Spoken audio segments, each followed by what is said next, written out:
Hi, my name is Nikki ONeill, and I'm going to give you a crash course in how to incorporate some blues into your playing or into your songs, into your songwriting. So, blues is a lot more complex than what a lot of people say, but there's three things. If you get the hang of these three things, then you'll definitely experience more of a blues flavor in your playing. And the first thing is dominant seventh chords. The second one is using the blues scale for your melodies. And the third thing is creating blue notes. And you do that by bending the strings. So let's start out. The first part, dominant seven chords, or sometimes just shortly called seven chords. Those are, well, if you know how to play your open A, D, E, then now's the time to get into the dominant seven version. So this is like A7, D7, E7, or if you have a C chord, C7 sounds like that, quite different, or a G chord versus a G7. So I would suggest go online or get a chord book and explore these seven chords. So they're D7, A7, G7. Because they're a very important part of the blues, the sound of the blues, and they're used pretty consistently. They're not just like a chord that you kind of, that you just pass by that seven chord to get something else. They're used pretty consistently in the blues. So that's what part of what gives it its unique sound. Okay, the second thing is the melodies, usually based on some kind of scale. And in a lot of blues songs, that would be the blues scale. I'm going to do it in the key of A. And the way I find A, if you're not familiar with this, it's a good idea to learn the names of the notes on the bottom E string, the sixth string. So, open string is E, and then we got F, and then G at the third fret, and then A is at the fifth fret. So this is what the blues scale sounds like. I'll just play it first, then I'll break it down how to do it. Pay close attention to which fingers I'm using for each note. Here we go.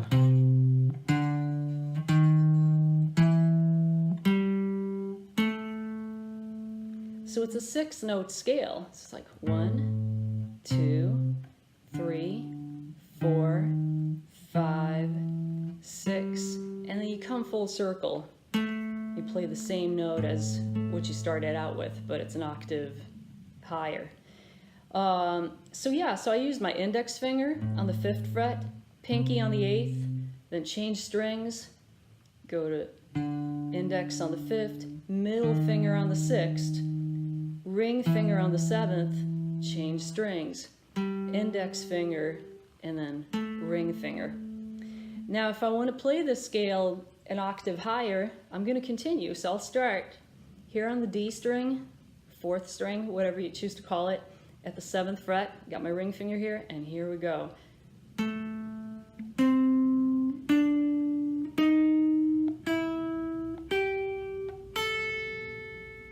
So I went ring finger, change strings to the 3rd string, index, ring, pinky on the 8th fret, and then change strings, index, pinky, index.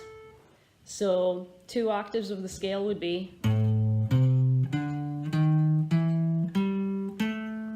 the next octave.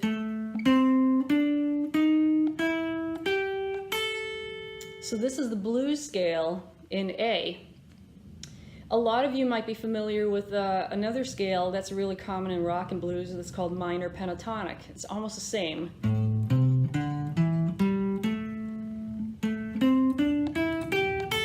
The only difference is you're adding an extra note. You're adding this one, and then. So it's that kind of, it's a note that's full of tension. And it's great for blues. You definitely want to use that. So Okay, this is how you do it in the key of A. So if you want to do it in the key of G, you just start it at the 3rd fret instead. Okay, the third thing is creating the so-called blue notes. On a guitar, you do it with bending the strings. So here's an example.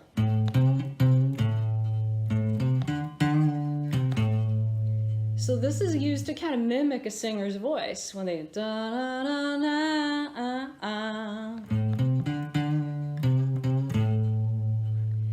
And so I'm playing this one normally, then this one on the 8th fret. You kind of like tug at the string a little bit. Not a lot, because you don't want to overshoot it. You don't want it to go like that. That's too much. So it's just very subtle. It actually takes some practice to get those right. So if the pinky is too hard for you to do bends, then you can use the ring finger. A lot of guitarists do. So, and then you can go to the next string, the 5th string, at the 5th fret, and so I'll show you. And so with the notes that are on the low strings, when I do a bend, I kind of push the string away from me, because you don't want to go the other way, because then you'll push the string off the fretboard. So the low strings, they're a little bit easier to start off doing bends, but you could also do it on the higher strings, and that's really common in solos. So I'll go to the 2nd octave of my scale from the 4th string, 7th fret. And let's stay here for a second. So it's like the 4th string and then the 3rd string, and I'm between the 5th and 7th frets. Now place your ring finger on the 3rd string on the 7th fret, and then I want you to put your middle finger down on the string right behind it, and your index finger. What they're going to do is, now we're going to push the string, instead of away from us, we're going to push it up towards us just a little bit. And what these 3 fingers do, they actually help, because if you just do it with 1 finger, it's really hard. So you want to use 3 fingers, and you can even wrap your thumb around the neck so that you kind of, the fingers and the thumb meet each other as you do the bend. Now, how much should you bend? Well, there's different types of bends. There's half step, there's quarter step bends, half step bend, whole step, 1.5 step. When you're starting out, usually the quarter step and the half step bends are the easiest ones to do, and they can still take a lot of practice.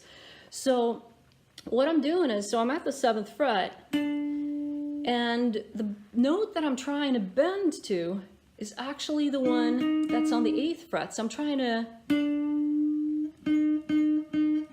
and as you hear, it takes a lot of precision to get that just right. So you want to compare. Play that note and then. So this, when the notes are just 1 fret apart, that's a half step bend. Now if you want to do a whole step, then what I'm going to do is I'm going to try and make my bend sound like the note that's 2 frets away. So that's going to take a lot more strength. So you see the string gets pushed up quite a bit. So here I definitely want to use all 3 fingers to do the bend, and even get my thumb wrapped around the neck. And so I did a whole step bend, and I release it. So that's called release bend. And then I went to the 5th fret, and I just did a very subtle bend. So these, when it's a really subtle bend, those are the blue notes. So, and that's what gives the blues its special character. And again, it's to imitate a singer's voice.